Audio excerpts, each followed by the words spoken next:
Greetings, Summoners. Cosmic here, and welcome back to another Battle Spirits Saga video. And today we are finally back from our Netherlands trip. It was an absolutely fantastic time, and well, shout out to Bondi and all the prizing from the Pro Tour, and then also Netherlands Grand Open, where this list took top 16. Basically paid for the trip. So obviously I had a great time. And I want to give a huge shout out to what is basically like Team CC and the boys, or whatever it's going to be called. But I got to give them a shout out there. Asperia, Rex Mendoza, and Andy Rizzo for being able to come together, get this list refined, and really made it just a super enjoyable trip overall.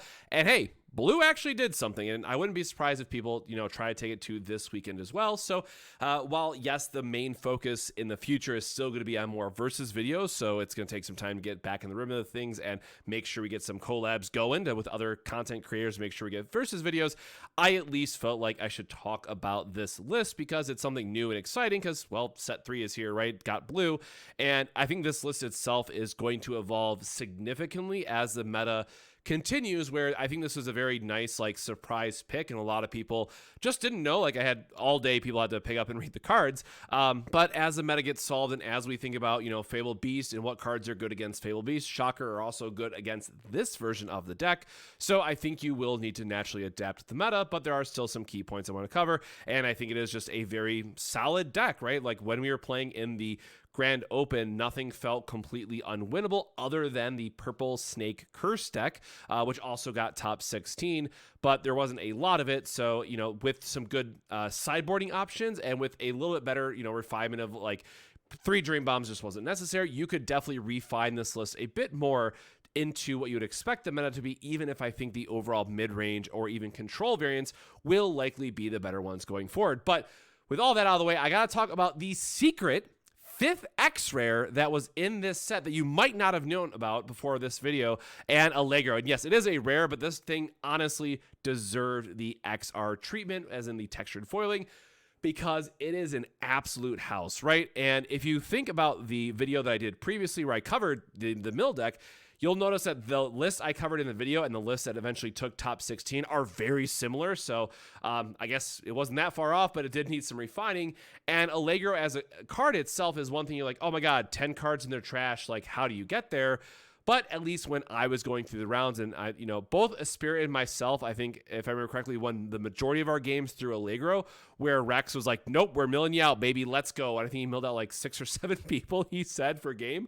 But Allegro is that guy. And I think as we think about how this list evolves, and maybe it's more like a red-blue mid-range strategy, or even a blue-green could do well, Allegro is really here to just be that multi-attacker. And what's really important about both Allegro and Subito that, again, a lot of people didn't know as I was doing it, and I had to no, it's any Nexus, that whatever Nexus you have in your deck can be exhausted for these effects. So yes, while you want to be in blue to have those reductions to make sure you're getting the most out of, streamlining your turns and being able to make the massive 10 core play that this card is ideally, you want to have those blue reductions on board.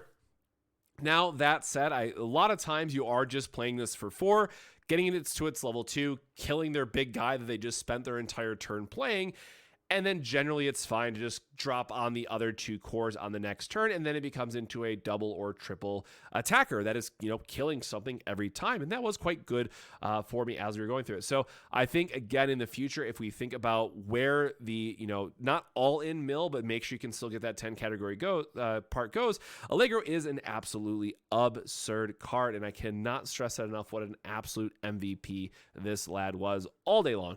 Now, of course, if they are going to be playing a lower to the ground deck, and if they are playing red aggro or something, right, then Allegro is obviously going to fall off, and you want to lean on more things like Subito. But as now the meta gets a little bit more discovered, and as more people try to refine these lists, we are very clearly going to evolve into a mid-range and or control meta because of Floodstream, where Allegro can naturally shine. So I will say that there are going to be some number of mill cards that you still want. Subito is not going to be good into every matchup and thus a little bit unreliable, but how you get to 10 is all going to be all up to you in the deck, the space that you want to use it for. But Allegro really is the MVP. This card slaps, and I cannot stress that enough. Now, of course, we got to talk about the early engine and just the more aggressive side of it, right? Because all of these, with Platoon having a 3-cost 2 reduction, Drag Golem have a 4-cost 3 reduction, you do line yourself up in some games that you are just the aggro deck, right? I know with Gale being the primary topic a lot of people are focused on right now, you are just the go burr, try to get them dead strategy. And then when they only have 1 or 2 life left, generally Allegro is able to kill out those threats and grind them down that way. But you do need to be aggressive early on before they can get that Scoop Owl Beldegor loop going. So Battle Beast Bullet Top Dog, this is a card that, I still love it because it's an early aggressive, you just got to turn stuff sideways spirit sometimes, and it does give you the extra cores, but it just feels so bad to get flood streamed with Bullet Beast and any of your 3-drops, right? And there was round, I think 4, I was going against a yellow Fable Beastless, and they actually sided up 4 flood streams, which felt awful. But I tried to bait out the the Top Dog and the Platoon one turn so I could line up the Black Golem into Whirlpool, which was infinitely more value in that matchup. And they just had both Flood Streams and top 8 cards, and I lost in the spot, as you might imagine.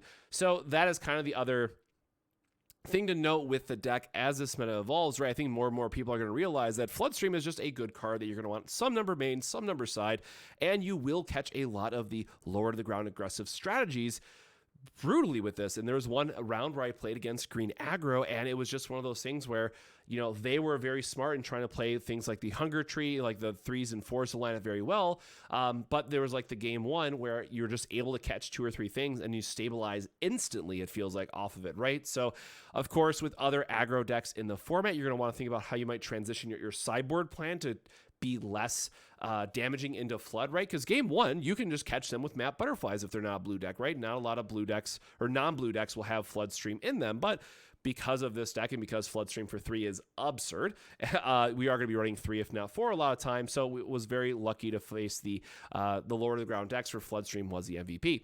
But Top Dog gets us a bunch of cores. Platoon just being a 4K is really nice, but also with the 4-cost Nexus that we're playing, it goes up to a 6K attacker for 2 cores, which is extremely relevant, and it does still give you a good crush body. So in terms of where do I want to line up those first 10 cards for Allegro, if that's going to be our game plan, I think Platoon is still very, very solid if you're using Rock Pillar as well, because that's generally all you need to get started, right? You attack, you get the crush off the 2. If they don't block it because it's a 6K and they don't want to lose their unit, you then hit them, mill them for 3 more, and they're suddenly at 5 cards, right? It takes very, very little work to actually get them to 10 cards if you get one of the 1 or 2 ideal openers that you can with this deck. So always keep that in mind that Rock Pillar is insane. And then, of course, Drag Golem being the last one is a fun card, to say the least. The 4 cores can be a little bit rough if your Bullet Top Dog isn't giving you the early core generation, but generally this is for the white decks that want to just, suppression or Infinity Shield, and we go, okay, you're not dying, but let me just ram these other 4 crush bodies I have into it, trigger Drag Golem because you have to block or you die, and then suddenly I'm milling you out 18 in a turn. With this deck, it was against, I think it was a purple matchup in particular, but there was a turn where I was able to line up with Drag Golem just being able to crash, mill a bunch of cards, flip the Ice Shield, and then on my turn, Mandala to get 33 cards milled across a absolute Ice Shield, which was absurd, but really, really good for those matchups. The one thing I will note, though, with Drag Golem himself is that the BP is a little bit lackluster when you think about you need 4 cores to get to 5K, or it's just a little baby 2K.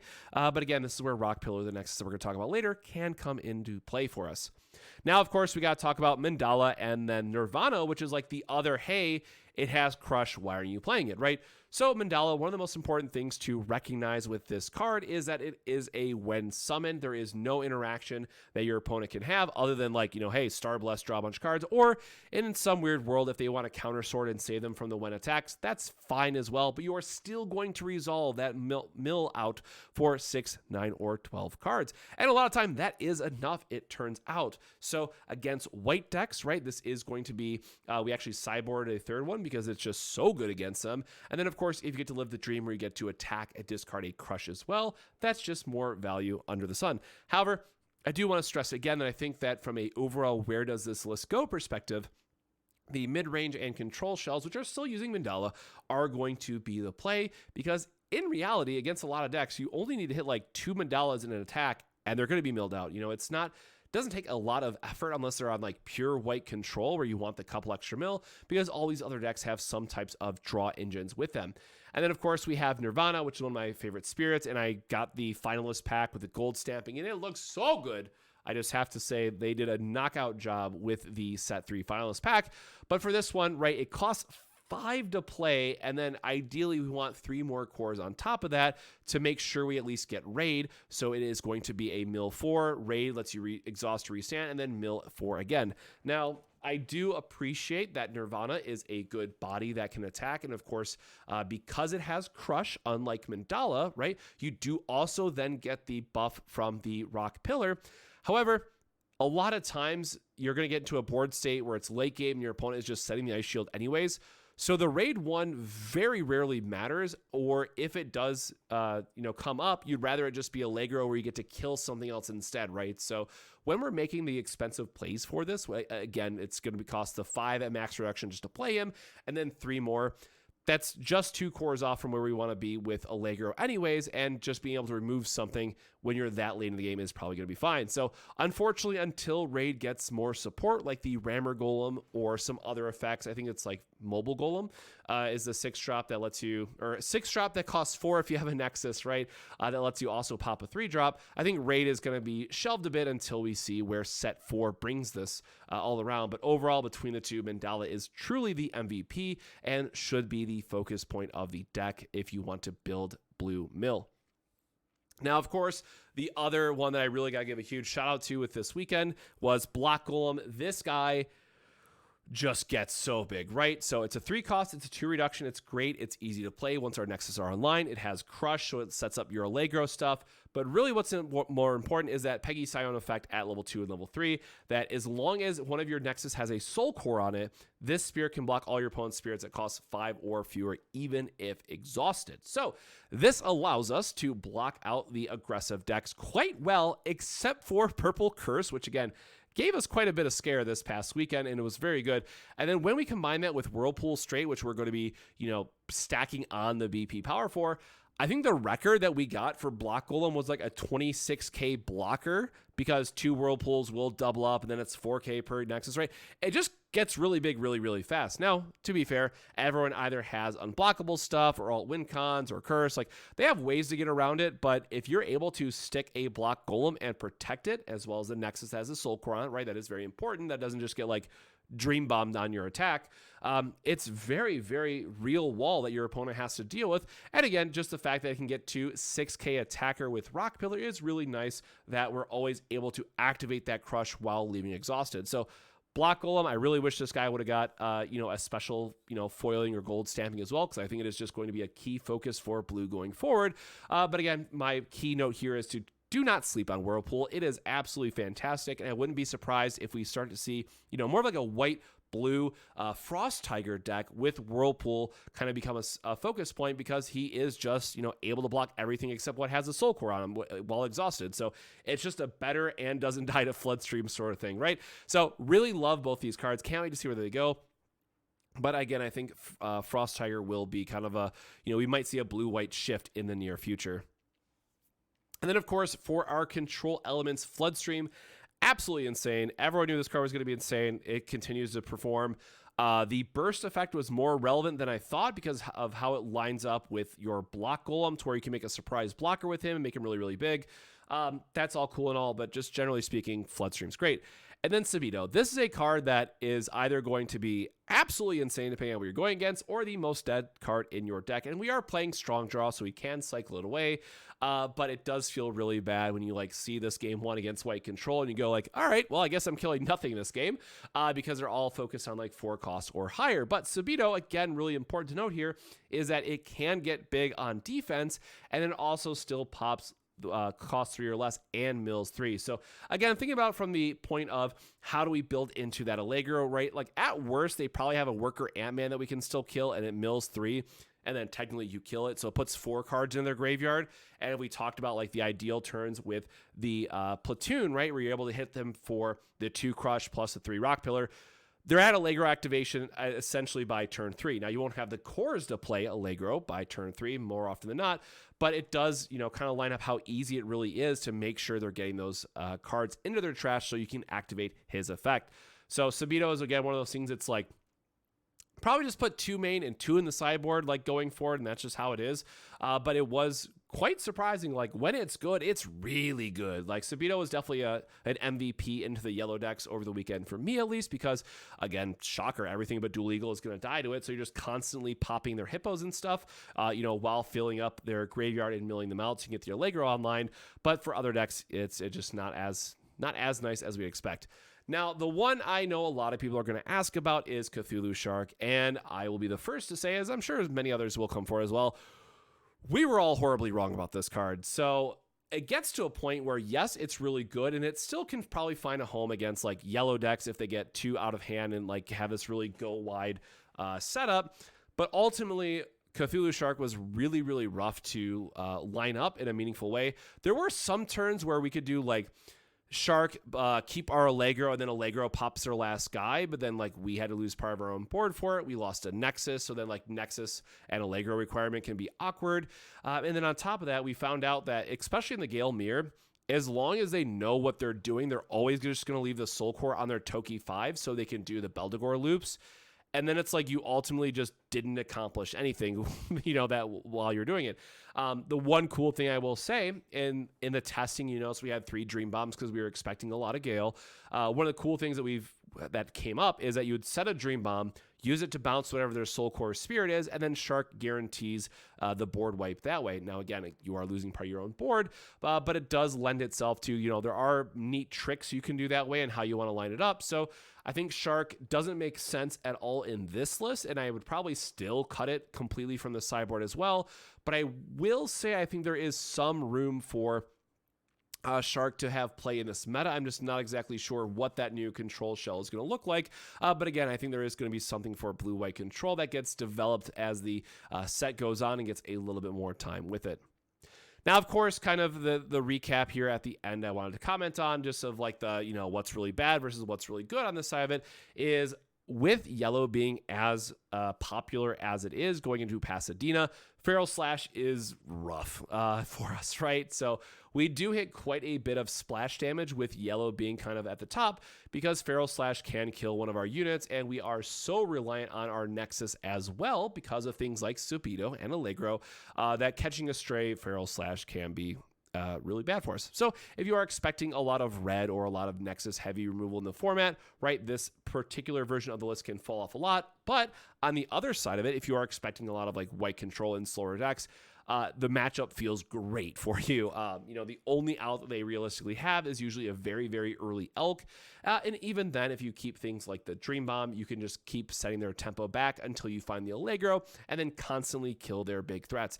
And yes, there are going to be turns where you Allegro kill their Elephant, and it's just fine, it turns out, right? Because they aren't very heavy removal focused, and then Allegro just sticks on the table and just keeps swinging them out, right?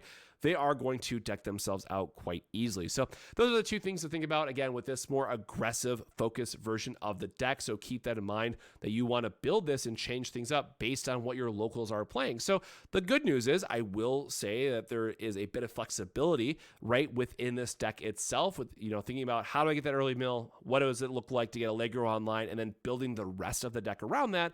But you have to be very, very, very mindful about what your sideboard is going to look like. So where does it go from here? I think this was a very nice week 1 pick, and I had a ton of fun playing it. I know that shout out to Rex. He was just as giddy as could be all weekend long as we were testing it, as we were refining the list. Rock Pillar Aquapolis is just absolutely fantastic for bringing on the crush strategy, as well as milling a couple extra cards.